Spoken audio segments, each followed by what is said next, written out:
My name is Mark Masai, and I promise this episode will be longer than 10 minutes, as my last episode was a record-breaking 9 minutes and then some. Here's what's coming up.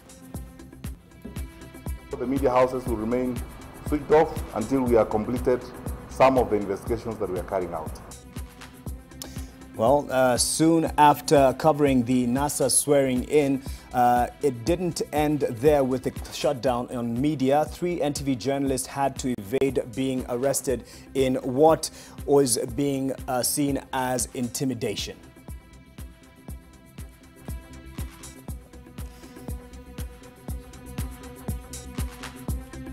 Yep, and soon after the covering of the NASA swearing in on Tuesday, the 30th of January, government closing down media houses. What a time to be in the newsrooms. Let me introduce you to my guests. Fortunately, this week I have guests who have been willing to stay on and have not called to cancel, although there were some who actually cancelled for this episode. First, next to me is Patrick Gathara. He is a columnist, a cartoonist, a blogger. He's a curator at The Elephant. You should visit it and see the work that he does there. And most recently, a student. He's back in school for media. And thanks for having me. Rach, it's good to have you back. Thank you. Thank you. It's good to be back. And next to him is the country lead, Gicheru, the country lead for Code for Kenya, which is working to revolutionize the way journalists and activists use open data by embedding data fellows into Kenyan newsrooms and civic organizations and helping us crunch the numbers on various matters. But she has been a news editor at the Daily Nation as well as at the Star. And of course, right now is working more on data and interpreting that to help you digest it. And next to her is Macharia Gaitho. He is an independent journalist and remains so. And I hope his views are independent and not influenced. As always. So first of all, I'll start the same way I kind of started the last episode that I did, which was 2 Mondays ago. And this was a statement on the direct threats by Jubilee government against the media, Kenya Editors Guild. This is just to rewind and take us back to that event because we're not able to have an episode last week, and for reasons that were beyond my help, I really did want to have this episode. Now, the part of it looks and reads as so, and if my director can just have a look at this as well. Yes, the Kenya Editors Guild is gravely alarmed over a developing trend by the government to gag or threaten the media over coverage of the current political events in the country. We've just learned today that on Friday last week, a section of media managers and select editors from the main media houses were quietly summoned to a meeting at the State House, and the objectives which were unknown, but the proceedings should be clear, cause for alarm to the media and the public. And just to jump some of the paras here, we would like to state it with clarity. We can, with the clarity that we can, that the media is not an actor in the ongoing Jubilee and NASA over ongoing contest between Jubilee and NASA over the outcome of the last general election. The media remains a mere messenger and chronicler of any events happening in our country.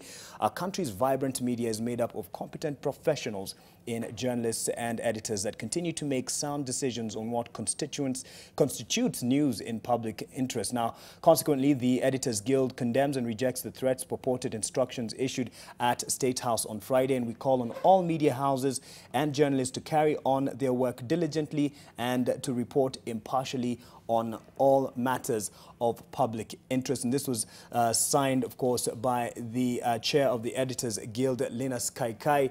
And this sets the tone for what happened the following day. Of course, media houses went ahead to cover the NASA swearing in of Raila Odinga as the people's president.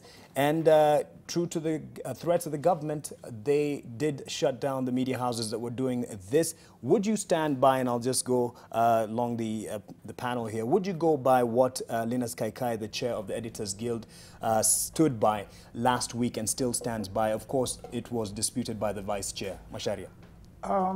Certainly. I'm a loyal member of the Editors Guild, and I think the chairman spoke for all of us.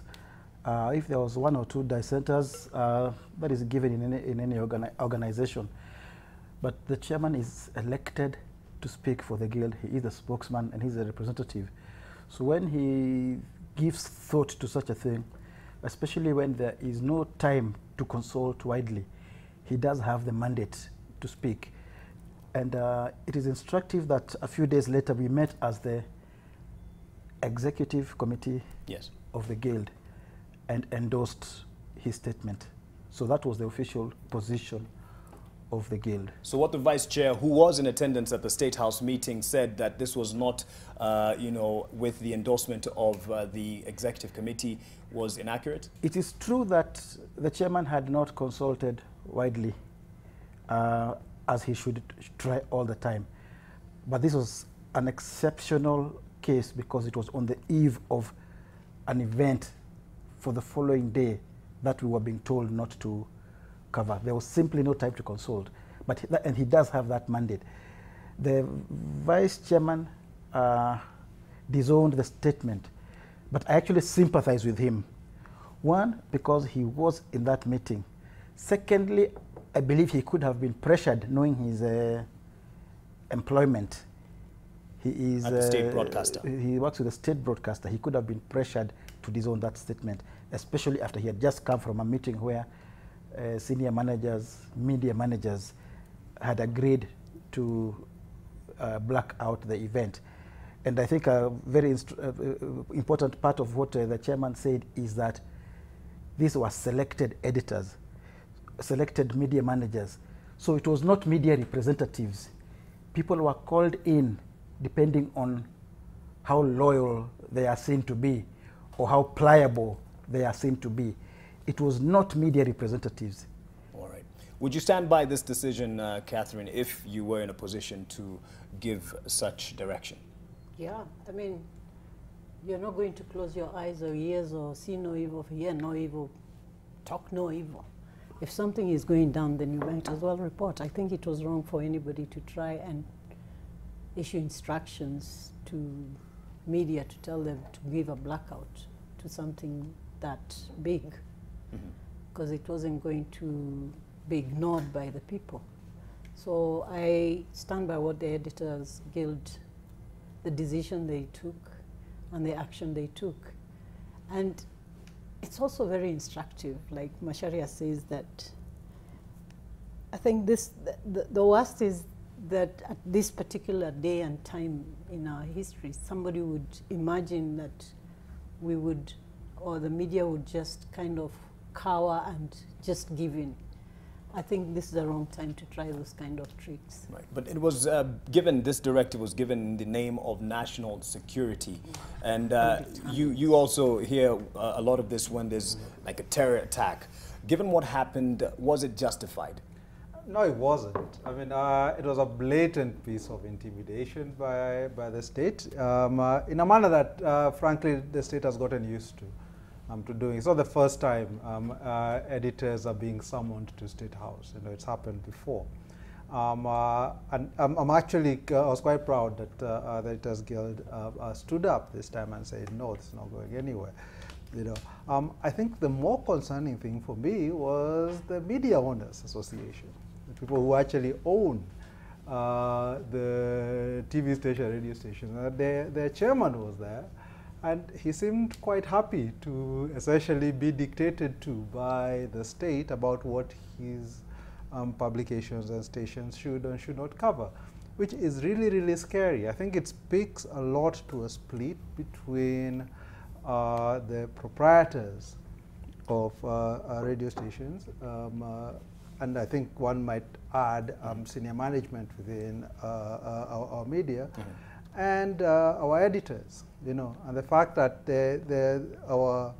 I mean, the sad fact is it seems that the money people, the owners and senior management are quite happy, it seems, to go along with what the state wants, yes, even when it comes at the cost of denying the public their right to know. And it's also instructive to note and just let you know that we did give an opportunity to the Media Owners Association Chair, Dr. Hannington Gaya, to come. I invited him personally on Friday. He confirmed, but this morning he says he came down with a case of food poisoning. and that can be serious. So he wasn't able to join us. Quick recovery to you, sir. And if you can also weigh in on this conversation. You can call in if you're well enough to take a phone call. I have your number. You can text me, and I will get back to you. The Media Council was also invited for this conversation, but it seems this is quite the sensitive conversation, so they opted out, and this is the second time. Unfortunate, but this probably gives us an understanding of the sensitive nature of this being discussed and how it's being treated in the newsroom. I think it very much speaks to the times we are in, and the fact that people are truly afraid, you know, that given what we've seen over the last 2-3 weeks, you know, and the fact that the state has shown it can essentially ignore any limitations that the Constitution puts on it, means, I mean, everybody is looking at their backs, you know, and I think in the end this is what the state wants. Right. You know, it wants people who are afraid, so that people can start censoring themselves. People can sort of put the brakes on expressing opinion. And I think the best thing to do right now is actually not to kowtow to that. Because the moment you give them that space, they'll just keep taking up more and more and more, and very soon we'll find there's very little we're actually allowed to say. Well, actually, let me play excerpts of what the President and Interior Minister had to say during the media shutdown, the week of the media shutdown. Interior CS Fred Matiang'i was addressing the media a day after 4 TV stations, namely NTV, KTN News, Citizen TV and Inoro TV, were shut down for covering the swearing-in of Raila Odinga as a people's president. The other excerpt there that you will see is 2 days later at the end of a speech the President was giving at the Kenya School of Government. As a result, and because of some of the possible incitement that would be aided by media activities, we took the decision to switch off 3 media stations. We will act decisively, but strictly according to the law. As long as those investigations continue, there are certain actions that are going to remain in place. For example, the media houses will remain switched off until we have completed some of the investigations that we are carrying out. It's critical for us to achieve the development agenda that we have set for ourselves going forward. Sasa si nyinyi muzime hiyo mavitu yenu na muende. Kazi imekwisha. When you see those clips, I'll throw it to Catherine first of all. She's shaking her head. What did you feel, when you saw that playing out? The tone at which this was directed at media. There are some words I'm not allowed to use on TV, but anyway. It's past 10 o'clock. It's probably yes. I know it's after their threshold, but I wouldn't go down that route. But yes. I think there seems to be a misconception, especially including from the people speaking, that there can be development without certain things. That develop happens in isolation. Somewhere it happens. Just development. This is development. Freedom of the press, or the right of the people to articulate what they feel, what they think, what they hate, what they love, is one of those things that you cannot have development without that.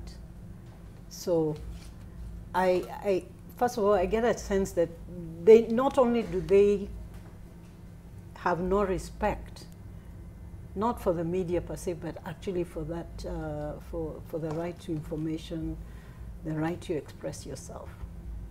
Mm-hmm. That right which is not theirs to give us, it's ours, inherently ours, and I'm not talking us as media, but Kenyans. They have such contempt for Kenyans that they think that Kenyans are so stupid they cannot see that which they are doing is not for their benefit. Right. In the sense that they are not speaking for Kenyans, they are speaking for themselves. When you say, I only need to report what you've said and I shut off my cameras or I walk away with my mics, what are you saying? That Kenyans only need to hear that little bit you've said or that much you've said. Right. That you are the only one who has the truth. You are the only one who has an opinion. that we should just take it and swallow it and take it as gospel truth. Why? Nobody has a right to do that. Neither of the two. At Harambee House, the CS for Interior said the larger part of that conversation, Macharia, was that there was planned violence of catastrophic proportions, and they felt that the media covering this would actually incite further and make it even worse.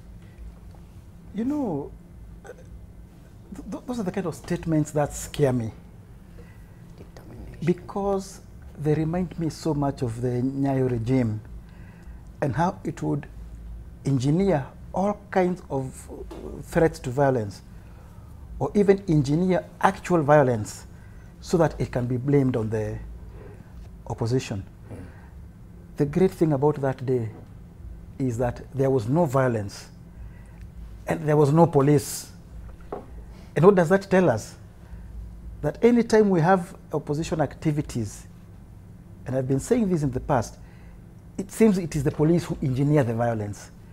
They go out throwing tear gas indiscriminately, shooting people, baton charging all over the place. Then that engineers the lawlessness, which then goes into general riots. We had a big event of probably 100,000 people, and no violence to speak of, and no policeman in sight, not even the normal people you expect for crowd control. So actually this turns Matiang'i's statement on its head, right? That he did not bring cops and there was peace. And there's something else we really have to deal with. There is this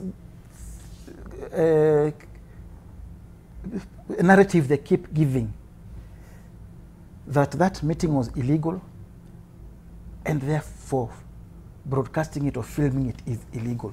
There is absolutely nothing like that in any law in Kenya or anywhere else. If something is illegal, and I'm not saying it is illegal, but even if something is illegal, it does not make it an offense to broadcast it or to talk about it. Smoking bangi is illegal in Kenya.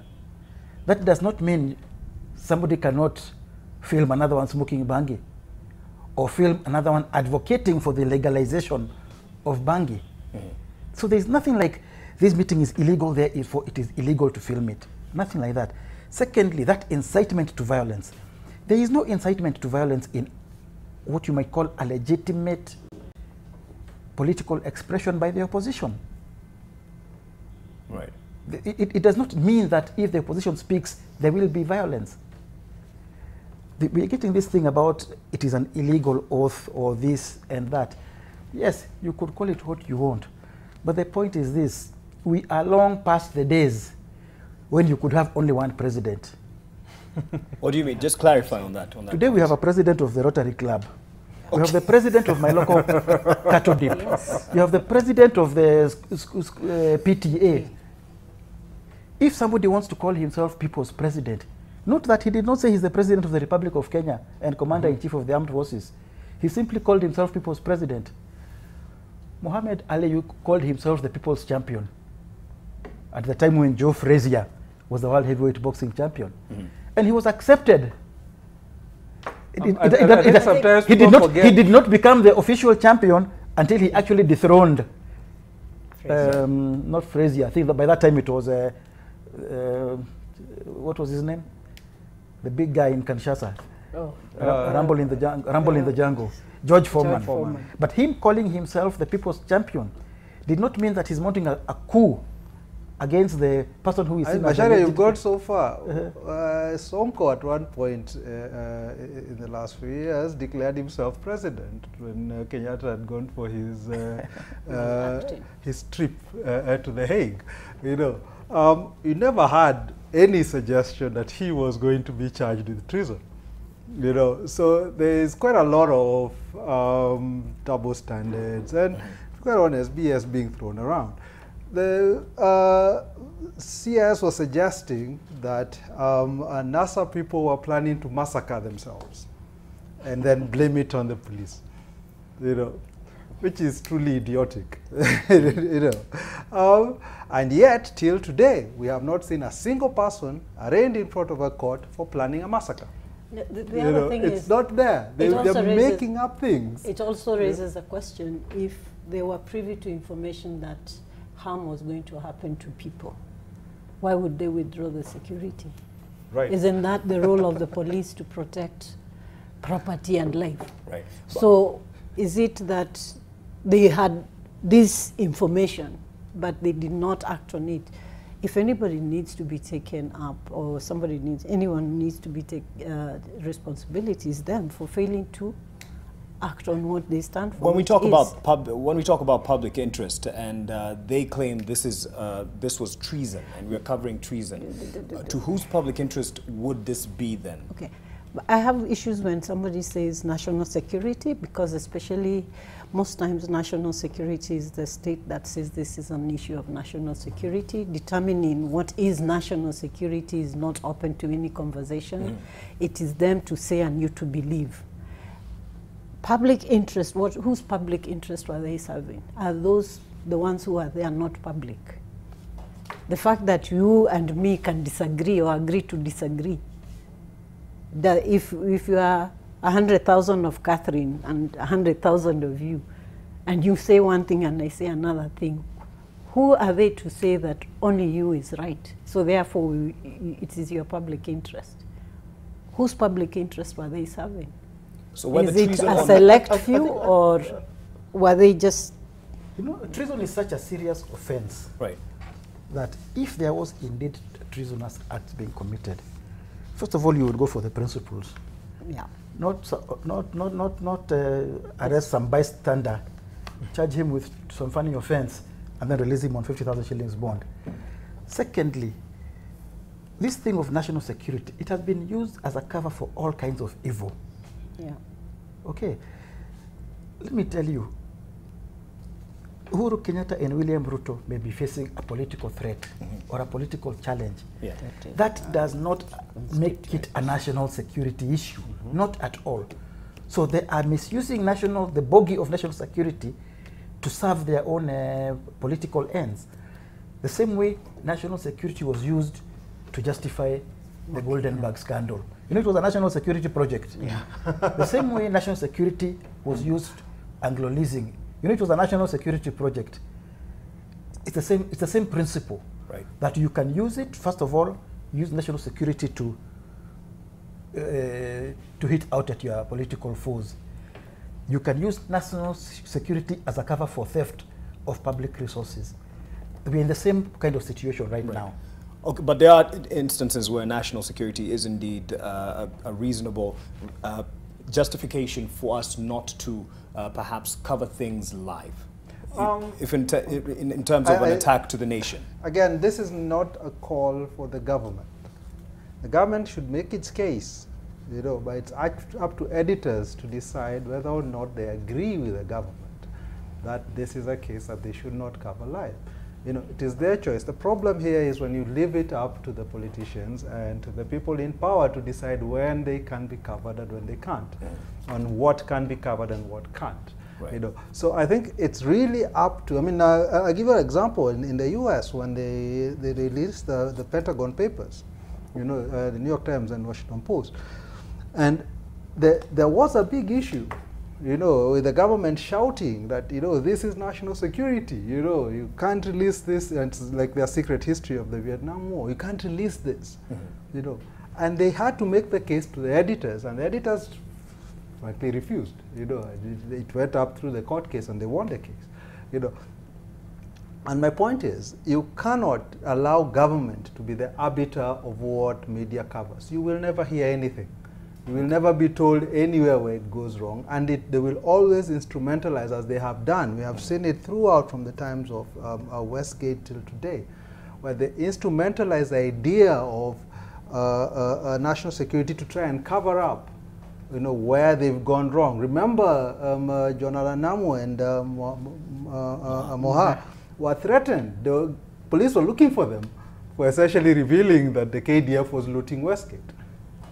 These are not people who are, interested in national security as much as they are in their own security. And that's what they do. It's about covering the government's ass, not really protecting the people of Kenya. And the threats also happened. I'll hold you on that point, Bwana Gaitho, because I'll need to take a break here. But there's something that we need to also address, and that is how much the support the media got from the audience, expected support actually. Some were actually for the close down, and like Vincent Osiemo Keroro says, Linus Kaikai arrested. What took you so long? Well, he wasn't arrested, but there was a threat to arrest him. Larry Madoa and Ken Mijungu. There's freedom of press and expression, Vincent continues to write, but we can't be irresponsible with the information we share. Journalists who use their platform to divide the country are not above the law. Fake news in Kenya is a reason we are divided. That's your opinion, and we can sample some more of similar opinions and see where we lost out on the favor of the audience in all this. Stay with Press Pass. So let me sample some of the views that you're sending in as you follow the conversation. By the way, the panel that is here has been ruled not balanced or objective. Socialite, okay. This is BN Gicheru. I won't write the other one. But you call yourself Socialite Bimbo. You say panelist is not objective enough. Play the clip by Mugira that they will swear in Raila as president of Kenya. The wording on the oath changed at the last minute. Let me sample just some more. This is Dennis Itumbi. He says, I've never known you to be a coward. If you want to discuss shutdown of media houses, invite the government. That is the only way to get the full story. And someone else responds, no wonder they are busy bashing the government and ridiculing Fred Matiang'i because there is no one to respond on behalf of the government. Well, Dennis, actually one means of including you in a conversation is by calling. So if you may, you could actually just call in, or we'll call you, have your number. If you would agree to this, you have my number, just text it. I can see it as we continue the conversation. We'll call you to give us the full version of the story and what actually went on behind the scenes. Kaburu Muiricha, you say your panel is thin and one-track minded. Every coin has two sides. This is a boring discussion. Thank you for your honest opinion, because that's what we encourage here. Rusty Kenya says, Article 34.1, freedom and independence of electronic print and all types of media is guaranteed. I guess you are in support of covering such a function that was on the 30th. And this is Jim Saxton. You say media thrives in negativity in the name of press freedom. Like your responses here. And then Abdi, this is just a response to what Dennis had written.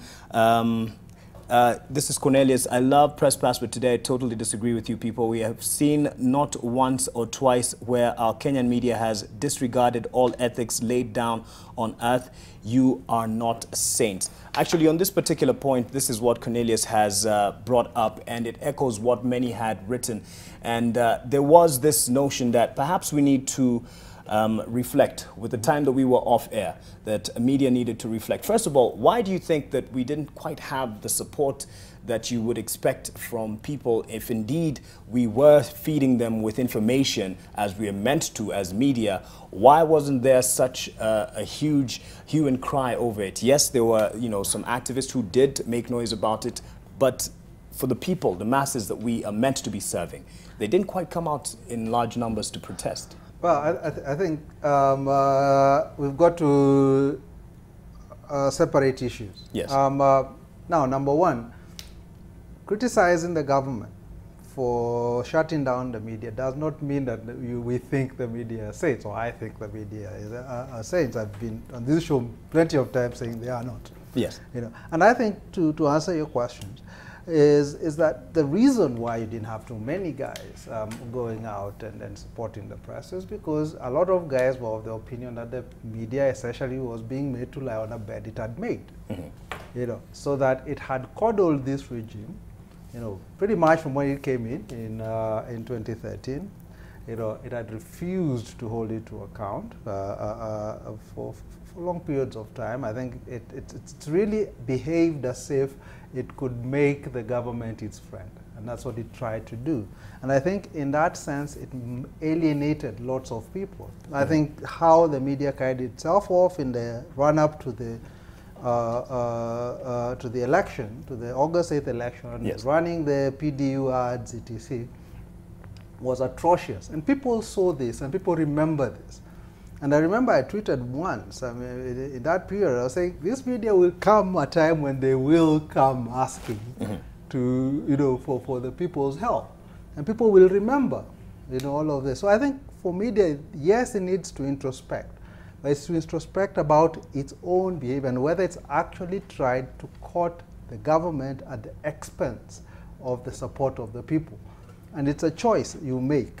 And I would hope from this that the media would learn, as it failed to learn before, that the government will never be your friend. You'd rather really have the support of the people, and you only do that by articulating the people's issues, not the government. Right. From the audience perspective, Catherine first before Gaitho. No, I think what Patrick is saying is true, because I think at some point the media lost the way. I think we've become too engrossed in surviving. I think we've gone into survival mode, not realizing that that survival mode, for us to survive, we need our audiences. There seems to be a disconnect between what we believe our audiences want and what we're giving them. And the reason I say this is we seem to be, the media seems to be more interested in offering content that serves a select few and not the many. I don't have Wanjiko in my head when I'm putting together my content. I have more, either it's clickbait, in the sense how many people are going to read me. Yes. And I'm not consistently pursuing issues that matter to Wanjiko. So that whole disconnect, I think, contributed to this sense. After all, it's you guys.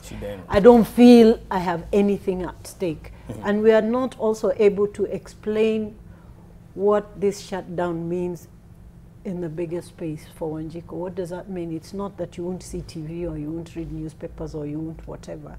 I think the fundamental issue here is somebody is deciding what you can see, what you can read, what you can whatever. Yes. That person shouldn't be the government. It should be me. I should vote with my money or with my remote, but it should be somebody else. Okay. And I think the media seems to have lost, to have that disconnection with their audiences. And they're pursuing a very, I call it, what do you call it? Goldfish kind of mob, if you want to call it, but not really the issues that matter to me as a Kenyan. It is told from the perspective of the who's. It is told from the perspective of the celebs, if you want to use it, but it doesn't talk to me. Right. So I think that's why that huge support wasn't there. It's important also to add that when a media is under threat or under siege, and it is not strong enough or clear enough to speak up for itself, why would the public speak up for us?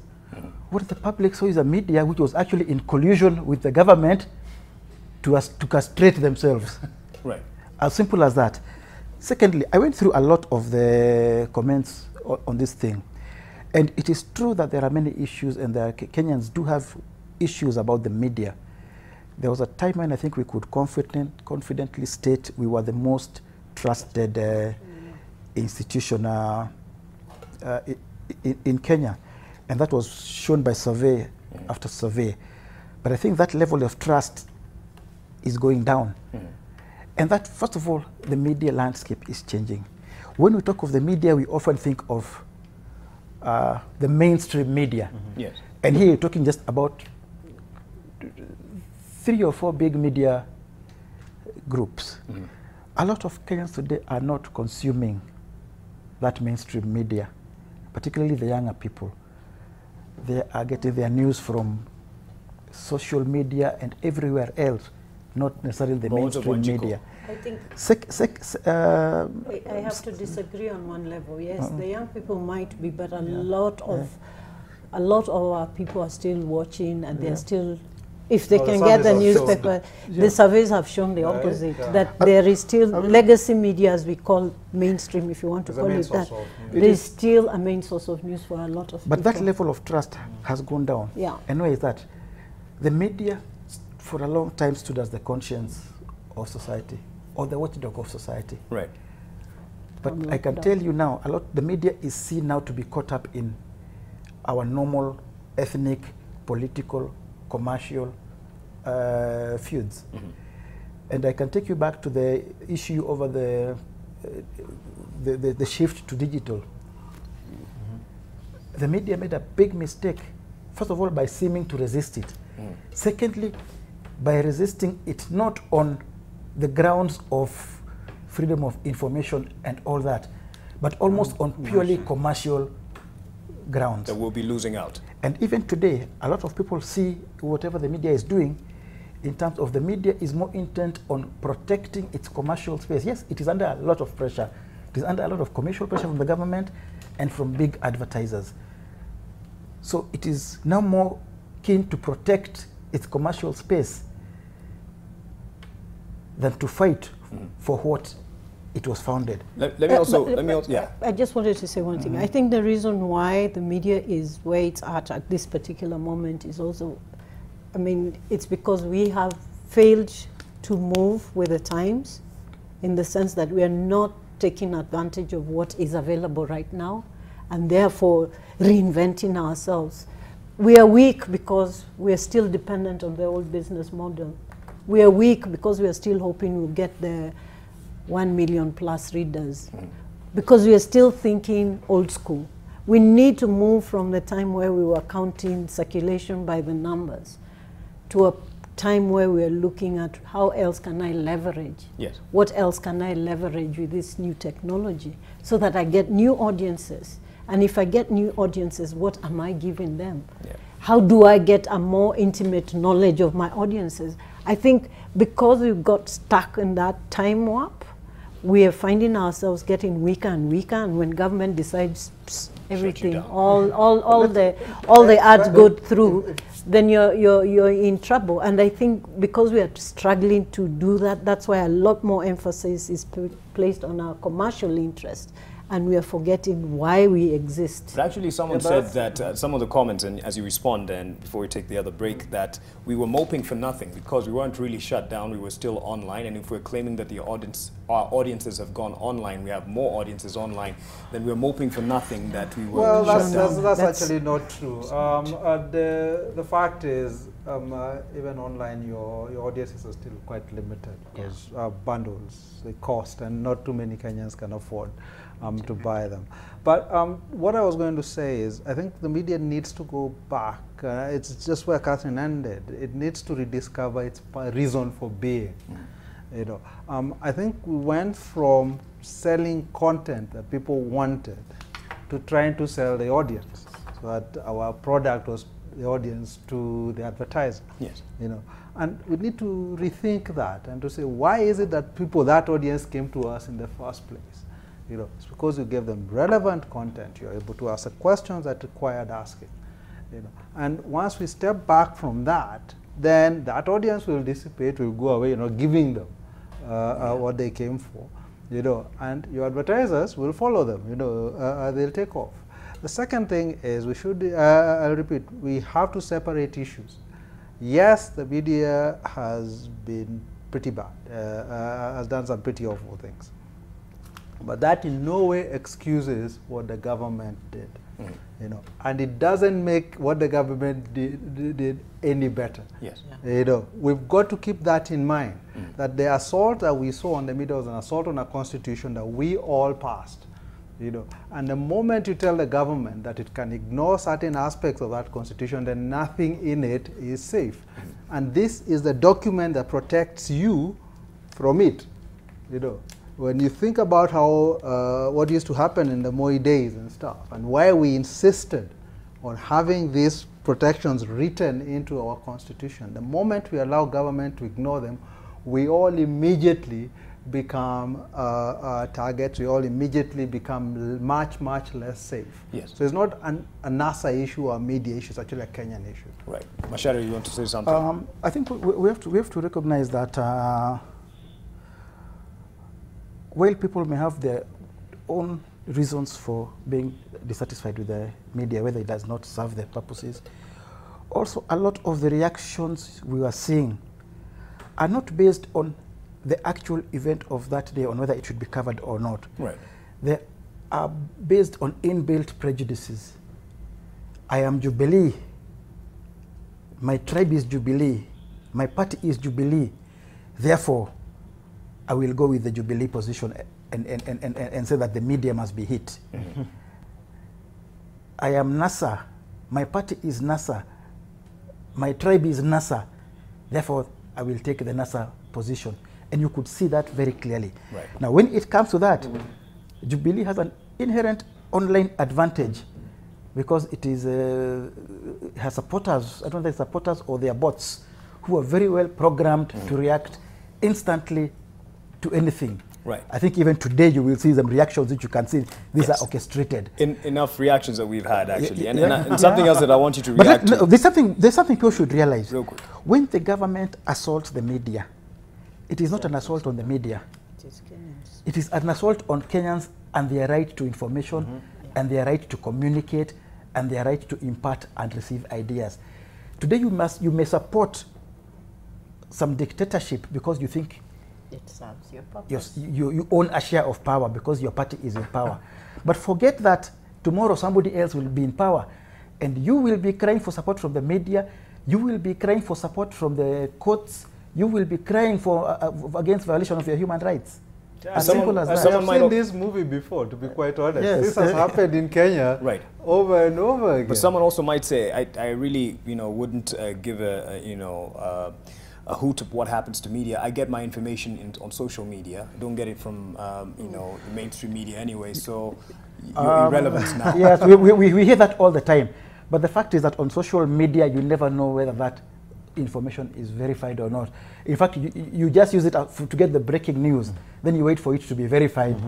By mainstream. I think there's I mean, a lot of people do get the news from social media, but it's also a pointer to where we have failed as legacy media or as journalists, is because we seem to be letting them set the agenda.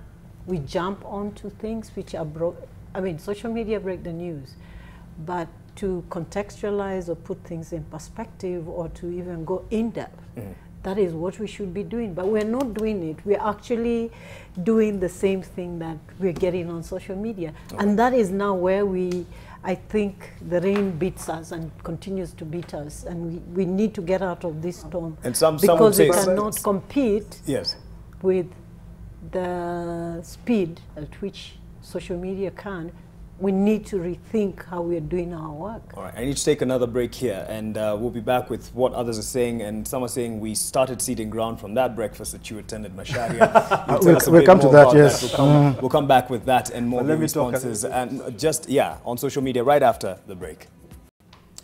Welcome back to Press Pass, and just a bit of more of your thoughts as you have been following this conversation. Brian Torres says, many Kenyans feel you've not held the government to account on many issues, especially during the 2017 elections. But that still doesn't excuse what the government did. I think as Kenyans, we need also to reflect on ourselves before we blame the two states. Someone else here also agrees with Itumbi on not having invited the government to hold their particular view on this issue. Gathara and Gaitho should tell us what the media would do in future to avoid such previous intimidations. This is by Joroge Jr., and this is what we'll get to in terms of finding our place, or reclaiming our place as the fourth estate. And Jonawa Nyenjeri, you say, must agree the people have turned away from the mainstream media, especially news and political discussions, as they are either unverified or very biased. Don't blame the government for your woes, rather re-strategize and come up with a new business case. And yes, enough of your views about have come in about the balance of this panel. Also, I just have to mention that indeed we invited the Media Owners Association. He got a case of food poisoning earlier today. I asked him to send someone to represent the Media Owners Association, which was for this shutdown of media based on the issue of media acting irresponsibly on covering what was seen to be treason. Now, back to that point, Macharia, actually, this is an article that was written by Nanjala Nyabola, and I know you've seen it, putting Kenya's media shutdown in context, and this is echoed by one of the comments that was read out. I just read out in the last few comments. Even in, hold on, yes, even the practice of summoning editors to state offices is arguably an extension of the infamous July 2013 media breakfast, when the Editors Guild met the president and his deputy at State House to discuss how the state and media should interact, as if these roles aren't already clearly defined. Macharia, do you regret attending that breakfast? We are people always referring to that one. Absolutely not. And I would do it again. Wouldn't that be cozying up to the government? No, it isn't. I think for me, it was an opportunity to engage with the government at the very highest levels and raise our concerns. At that time, we were having a big fight over media regulations and media laws. The Ministry of Information and all that, and Parliament and everybody else was putting very big, very much pressure to control the media. And as far as I'm concerned, that was a golden opportunity to go and tell the president, this cannot work. We are against these laws, and here are our alternative, what we think is an alternative way of media regulation other than what is being proposed by the by Parliament at that time. And it is a fact that we did manage to get that across. And after that, whatever we had to negotiate with the Parliamentary Committee on Communications and with the Ministry of Information and Communications flowed more smoothly. It is not about Jubilee. I would have done the same if Raila was the president.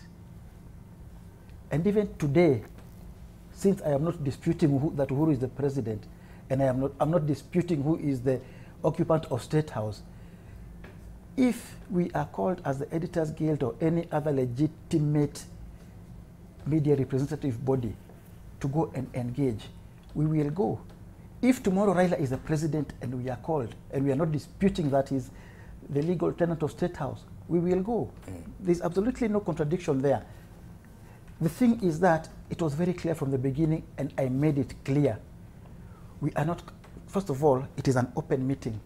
They even went further without asking us and decided to make it live on TV, which we found very surprising. There was nothing secret about it. It was not a meeting of a select few. So like the one a few... It was a meeting of a select few handpicked because they are compliant. Right. We gave a list of virtually our entire membership. And others came from the Kenya Union of Journalists, others came from the Kenya Correspondents Association, others Association of Media Women. Of Media Women.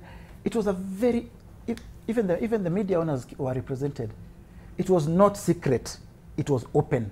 Okay. And what we discussed, by the way, was discussed in the open, on live TV. I made my presentation, the president spoke, the deputy president spoke, the minister spoke, and then there was an open forum for people to air their views and so on. And ask questions. Now, if some made requests which were of a personal nature, we cannot control that because we did not we did not gag anybody. Right. But I think it was a very open, and even tomorrow I'll go if I'm called. Another angle brought out here by the same article. Much of the space that the Kenya media has lost in recent years has been ceded willingly. Over the 2017 election period, none of the established media houses, including the 3 that were affected, would cover ongoing violence in informal settlements until the information circulating on social media could no longer be ignored. At the same time, both NMG and the Royal Media Group asserted in the build-up to the August vote that they had a reporter at every polling station, yet neither published independent tallies of the electoral results. This is another reason of our failure or ceding ground. This is something I'm sure you would echo. Well, I mean, I completely agree with Nanjala there. I mean, she's right that the media has given up space. And I think it's given up the space by not fighting for it to a very large extent. That it has been very complicit in taking away its own protections. In the break we were talking about civil society and the attacks on civil society that the media was actually complicit in, you know, when first PNU and then the Jubilee government went after civil society, you know. But this civil society is what defends the media when the government turns around and comes after them. You know, many of the cases that have been fought on behalf of the press have been filed by civil society types, you know. So it's actually, when the media kind of allows the government to go over after these guys, it's actually making itself much less safe. So I totally agree with Nanjala there. I think, as I've said before, the media's conduct in the run-up to the elections, you know, and immediately after, I think, was atrocious. But I think, again, it's part of a trend, you know, that goes back. When you speak of the breakfast, I think people kind of lose the problem for me isn't with engagement, you know. I mean, Macharia is right. You know, you can go in and engage with the powers that be. This is the official dome. They're going to be giving you many of your stories, etc. You know, and they do, to a large extent. You need to talk to them about the space that you have, especially if they're actually infringing upon it. The problem was what came after, was that by not actually acting like the watchdogs, then it gave a context to this meeting. You know, and I think if you think about the many times our media has failed to hold the government to account throughout the attacks, the arrests we saw, for example, in Garissa very early on in Jubilee's tenure. You know, when they went around Garissa and arrested about 500 people, including newly elected MCAs, and called it an anti-terror operation, the media never questioned it. You know. Never followed that up. And, you know, you go on to things like Westgate that have just been allowed to be forgotten. You know, all the attacks that we've had that have no explanations, you know, from government. You know, Elade, Kolbio, all of these are failures that we have allowed government to get away with. Right. You know, and I think people see this and they remember this. I think till the media actually stands up and stands up on behalf of the people, you know, does its job, then it's going to really be hard for them to recover the credibility and the confidence that people would normally imbue in it. Some would say there was intimidation as well, as the 3 journalists from NTV, that is Linus Kaikai, our general manager for broadcast, Larry Madowo and Ken Mijungu were also not looking at this, Mr. Director, but they were, and Ken Mijungu were threatened with arrest. But on Thursday, the High Court extended orders barring the arrest of the NTV, and you can show the clips of them being in court. That was on Thursday, if my director has it. The High Court extended the order barring the arrest of NTV journalists Linus Kaikai, Larry Madowo, and Ken Mijungu, and the case is to be mentioned on March the 20th. Catherine, you see this. This is clearly some form of intimidation. If one journalist sees what coverage that is forbidden would drive you to, and people were afraid. I mean, they spent the night here in the studio. But what would your opinion be and your advice be as we move forward? No, okay. First of all, it's not about you. Sorry, I'm sorry for them. It's not about them. It's about what they stand for or what they were standing for. when you make it an issue about individuals, and I'm not saying that it is wrong, Yes. I'm just saying I think at the end of the day, there are many Kenyans who are actually going through worse, and you're not highlighting it. And that is where now again our edge is drawn, where what we say we are fighting for is for Kenyans, and the only thing I can hear is a conversation around myself. Then you actually drive that wedge further. People are going to be intimidated, yes. Those ones who don't have the spine, oh, sorry, maybe. But I think, yeah, it's not a bad one. Yes. I think for those who don't understand why they're in this business, and I don't call it a business, in this profession, then I guess they will be scared and they will start, how do you call it, self-censoring. And I think a lot of us have been doing that, not because of threats, but because of other vested interests. Right. You do not want to write something because it might jeopardize your opportunity to get a job in government. Right. Because there are people who are in this profession, not because of the reason which I thought all of us got into it, which is to try and be the watchdog instead of the lapdog. There are more lapdogs than watchdogs. So for those ones, they will be, and they will spin, and they will self-censor. For the ones who understand for whom they are writing for, or they are broadcasting for, or they are speaking on behalf of, then I think this is just another blip. We've gone through so many others, and I don't think this should be the one that I mean, it should be the one that pushes everybody off. May I just say one thing on this on the issue of especially Larry Madowo? I think it's kind of, for me, it shows how the media makes its own bed and actually perpetuates the censorship that government is imposing on it. Larry's show was not on last week, just as yours wasn't. He's lost his column at The Nation. You know, this is not being done by government. It's being done by his employers, by the media itself. Right. You know, so let's, again, we shouldn't pretend that the media are saints here. They are not just victims. They are really willing participants in the shutting down of the space that we all fought for. You know, so, and I think for Kenyans, when we stand up, we should stand up both against the practices that the state is doing, what the government is doing, but also against what the media itself is doing, you know, because that's a full betrayal, I think, of what we all fought for, the people who actually shed blood in order that the media would be free. You know, it's a betrayal of all of that, and I think I mean, nation should really be ashamed of itself. Right. Thank you for being candid on that. Yeah, and Gaitho, as you answer this, also something else, because there's now, this is a precedent that has been set. If the government, and you can believe that there would be other meetings, and if the government says you shouldn't cover something in the name of national security, then you know what happened, and you can expect what will happen, and yes, it goes down to what many refer to as the losses that we've had and we've incurred, and the 7 days was seeming like a lesson. Now you know the precedent has been set on how you'll deal with, we will be dealing with you. A precedent has been set.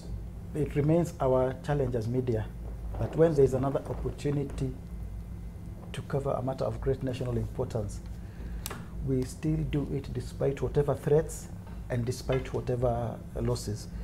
Because we cannot forget the primary responsibility of the media. The media is the only industry, specific industry, that by name has constitutional protection. That is a recognition that it occupies a special place. And therefore, it would be very short-sighted to only think of that you are, as a media, our interests are served by being in bed with the government. That is a very short term, it may work, but long term, it is the end of the media as we know it. Because you may cozy up to the government today and secure, or to the big corporations, and secure some short-term gains and some short-term relief. But in the long term, what happens? You lose the only thing that you have. And the only thing that we as journalists have and we as media have is integrity and trust. Once we lose our integrity, and we collude to lose our integrity, Once we lose the trust that the audiences have in us, then we are finished as a business. And let us not forget, Jubilee is only in power temporarily. So you may cozy up to Jubilee today, but you don't know who will be here in 5 years time or 10 years time. Right.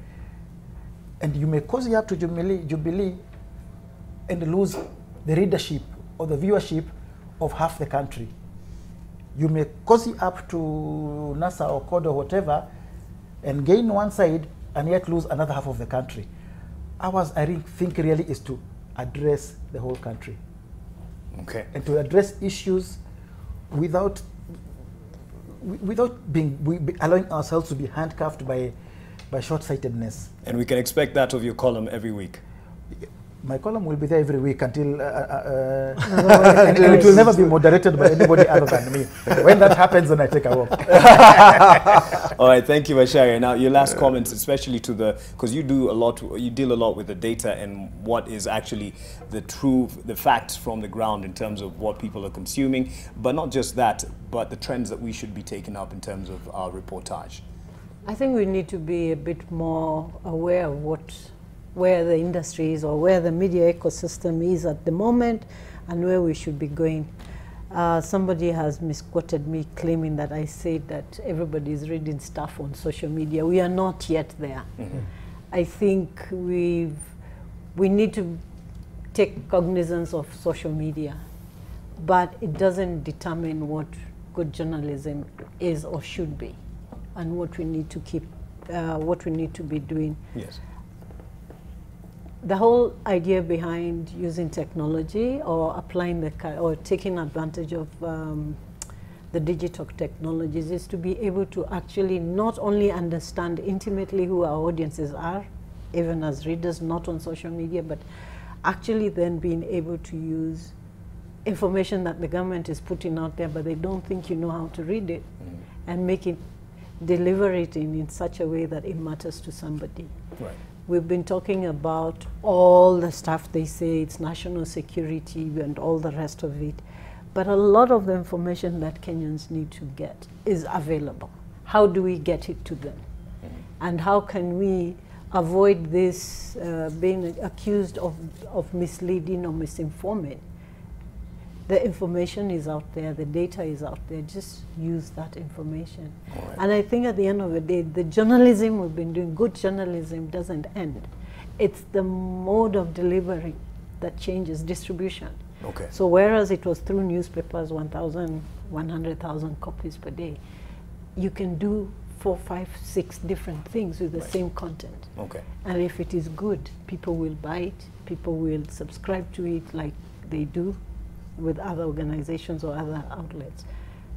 But the value of good information, which is what we give as journalists, is not going to end just because of this. Of the circus that we were found in.